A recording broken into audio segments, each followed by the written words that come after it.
Welcome back, I'm Raiden from Blueward Gaming, and it has been a while since I've done a Raiden reviews. It's been a couple of weeks. I had a bunch of schoolwork the first week, and then the second week I was just sick and in bed the entire next week.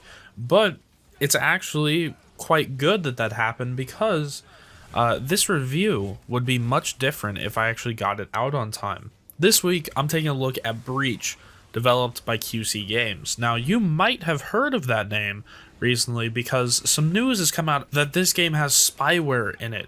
I believe it was originally reported by SidAlpha, which I would normally take this with a grain of salt because SidAlpha has been wrong about something like this before, particularly with Ring of Elysium. He had a false flag on that. But the developers, QC Games, have actually come out and said that they are using a spyware called IE Snare, which makes this a very simple review. As long as IE Snare is still tied into the game, I can no way recommend getting this game. But there are some other reasons why I would have also come to that conclusion. So as long as IE Snare is still in the game, don't get this. But once they remove it, then you can listen to the rest of this review because, well, the game's got some other problems besides just spyware. So let's start with graphics. Sadly, nothing really stands out in this category. It is your typical kind of cartoonish affair. Many games have been going in this style.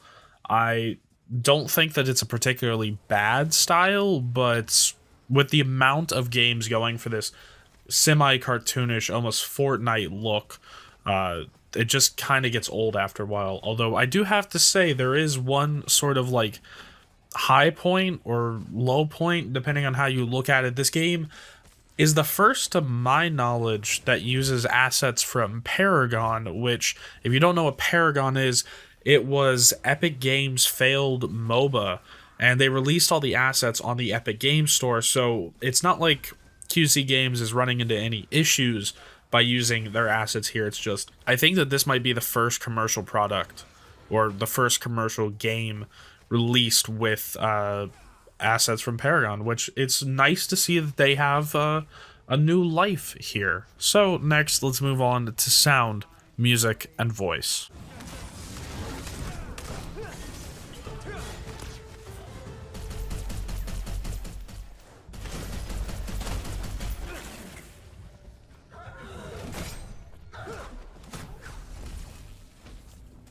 Okay, that's one down. It's working. Great. Now you'll have to reach the second iris. Harper? Julia, I'm losing Harper. It's probably cycle wavelength interference from the seal dampeners. Don't worry, I figured out what Harper has planned. The second iris isn't far. The sound effects are just another disappointing category here. None of the weapons that I've heard in the game sound beefy at all, and none of the sound effects in the game have any sort of like punch to them. So overall, really, they could just use more beefing up, bit more bass, and really make the weapons sound like they're at least somewhat powerful. Although this kind of it fits. It oddly fits, which I'll talk about when I get to the gameplay. But next, let's move on to music. And we have yet another problem with this category. This is actually the first time in my whole history of reviewing games that I can't remember what the genre of the music in the game is. That's quite a problem. I had to go look it up. And most of the game doesn't have music, and it's really only the fighting bits that do, and it's just a tribal drum that's playing a like drum loop. Not very good, and yeah, that whole category could just use some improving and make it more memorable. If I can't remember the genre of music in your game, you have a problem.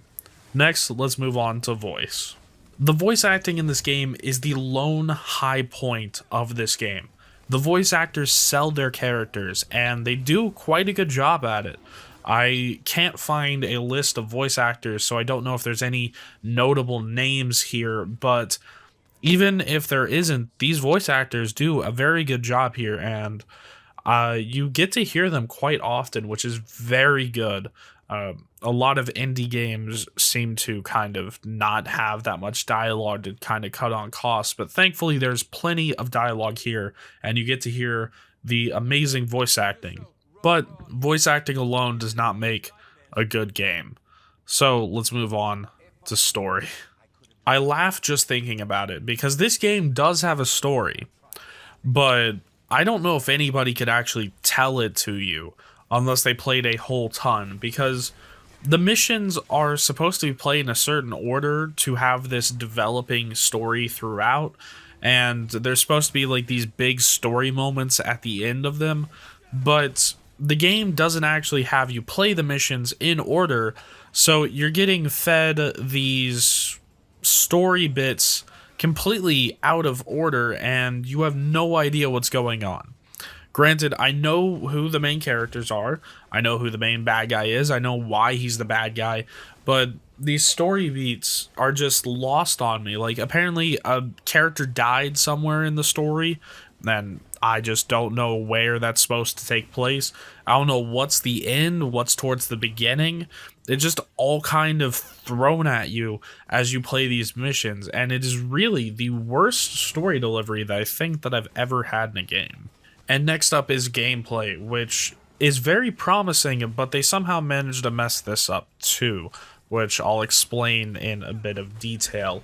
This game is 4v1 asymmetrical PvP, where there's 4 people with abilities and classes and whatnot going up against one DM who is kind of setting out traps and elite monsters, but the common enemies already spawn throughout the area. And the way that they kind of mess this up is on the 4 people side, the non-DM side, basically anybody can join with anybody else. So there have been times when I have joined with a level 100 plus, being a low level, like I think I was 3 at the time.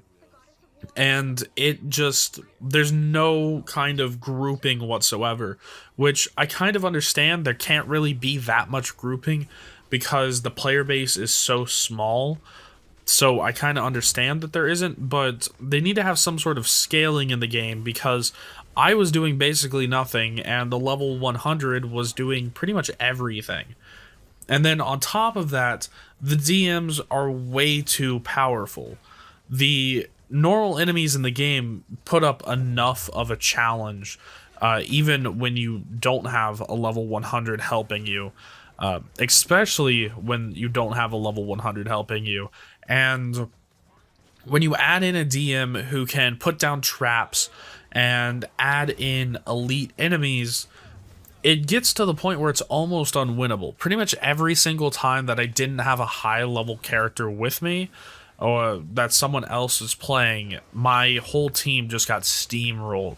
And I'm saying about 80% of the games that I played, the DM won. And when I tried playing the DM, I went up against a group of relatively new players and just completely demolished them as well. So balancing really needs some help in this. Now, I would have gone into more detail about how each of the classes has things wrong with them or things that they do right. This game has so many things negative about it so far that I think that I'm just going to move on to my final thoughts, which you kind of heard in the beginning. Basically, don't even really bother touching this game as long as it has that spyware in it. And then once they do remove the spyware, still be kind of cautious, because this game is eventually going to come out as free to play. Pretty much when you're buying into this early access, you're getting an in-game amount of coins equal to the purchase price. So even once you buy in, you're still getting messages every time you log in saying, hey, here's this character that you can buy for coin. And hey, here's the cash shop. So it's built like a free-to-play game. you're really just paying the $25-$30 to get that much in-game coin, which really doesn't get you all that much stuff. So even if this was free to play and they just gave you that many coins, this is still not exactly one of the more friendly free-to-play games. So overall, I think just don't touch it as long as it has the spyware in it, and then be very cautious about it while it's still in early access. And who knows, with the rate that this game is going, it might not get out of early access, so I would be very cautious about picking up this game. So that has been it for this review. I've been gone for a little bit, and sadly this is how negative of a review I had to come back to, but things are looking up ahead. In my future, I have Sekiro Shadows Die Twice and The Division 2. So if you want to see those reviews, then hit the subscribe button and you will get notified when those go live.